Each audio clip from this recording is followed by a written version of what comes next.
안녕하십니까. 지금요, 민주당, 특히 이건태라고 있잖아요. 부천에.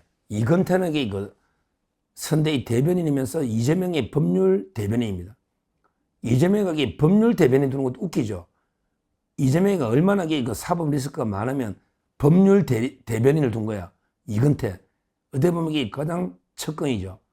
원래 대장동 변호인으로 하다가 정진상이나 변호하다가 배지를 단 이게 이건태인데요.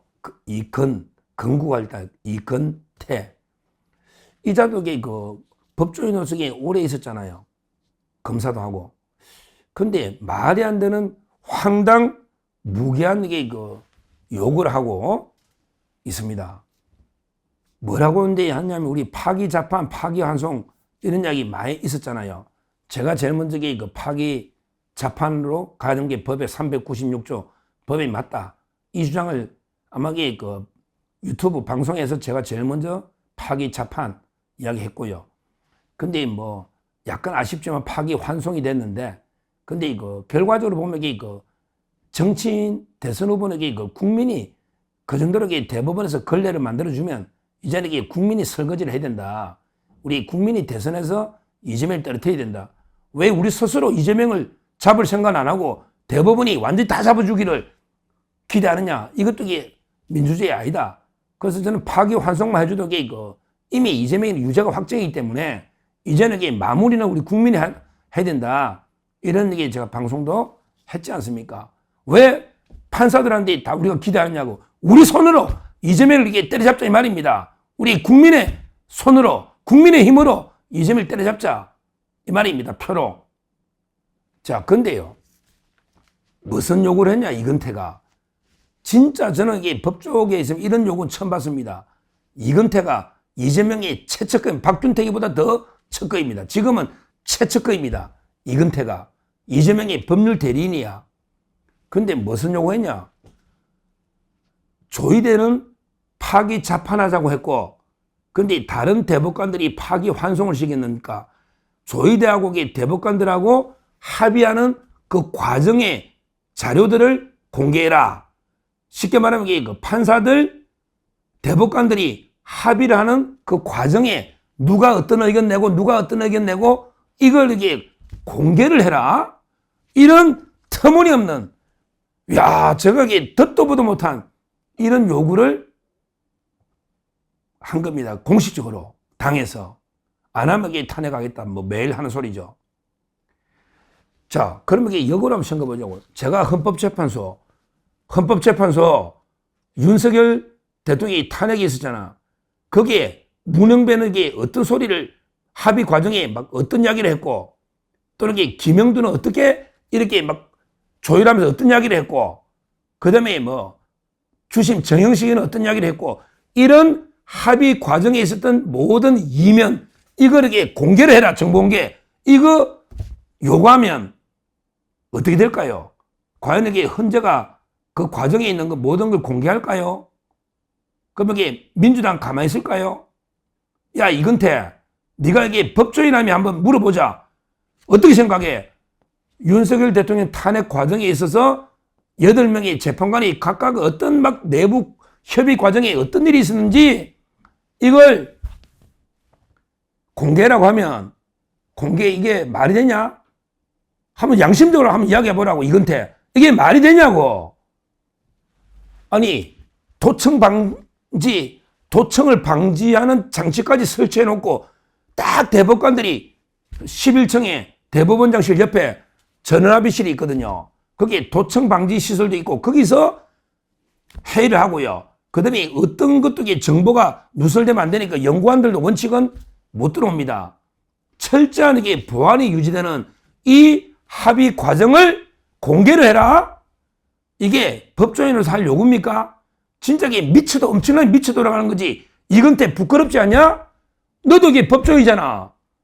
판사들 보고 과정을 공개하라면 이게 말이 되냐고. 특히 우리 법원조직법 65조가 있습니다. 이거는 제가 짧으니까 바로 읽어드립니다. 법원조직법 65조에 보면요, 뭐라고 되어 있냐? 제목이 제65조 합의의 비공개라고 되어 있습니다. 합의의 비공개.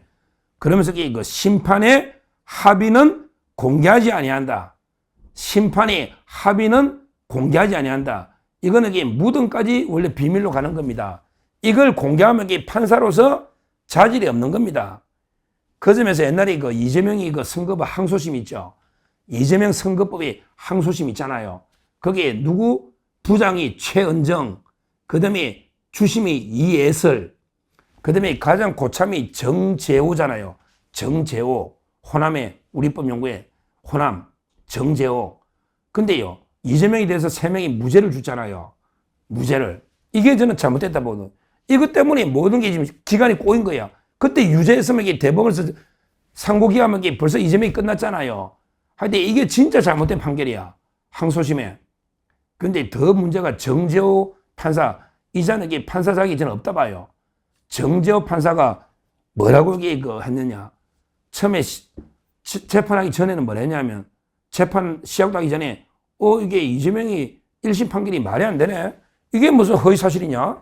아니, 그냥 자기한테 재판이 배당되기도 전에 그냥 이재명 1심 판결이 이게 말이 안 되는 판결이다? 자기한테 오기도 전에 이렇게 사석에서 이야기했다는 이야기를 제가 2군데 믿을 만한 데 들었고요. 뭐 이것도 이게 부적절한데, 근데 끝나고 나서 이거는 신문보도까지 난 거예요. 이재명이가 이제 무죄 놓으니까 막 우리가 정재호를 욕했잖아요. 제부터. 그랬더니 정재호가 이렇게 이야기했다는 겁니다. 아니, 나는 판결에 전혀 관여도 안 하고, 저 최은정이 하고 이해설이가 이미 무죄로 써가지고 내보고 이게 밀어붙이는데 내가 어떡하냐? 와, 이런 게 발언을 한 게 기사까지 났지 않습니까? 이게 판사입니까? 자기 3명 이름으로 이게 판결이 나왔으면 그 합의 과정은 무덤까지 비밀을 지켜야 되는 거 아닙니까? 이게 법이잖아, 65조. 근데 그 과정에 그래 밑에 후배 2명한테 뜨는 기가, 야, 나 억울해. 나는 이게 이재명 판결에 관여도 안 했는데 2명이 미리 무죄로 써왔더라. 최은정이하고 이해설이가. 그러면서 이게 자기한테 오히려 압박하더라. 이게 판사입니까? 진짜 이게 좌파 판사들은 심각합니다. 좌파 법조인들. 심각한 거예요. 판결은 최종 결론은 이게 판결문으로 나오고요. 그 과정에 있어서는 무덤까지 비밀로 가는 겁니다.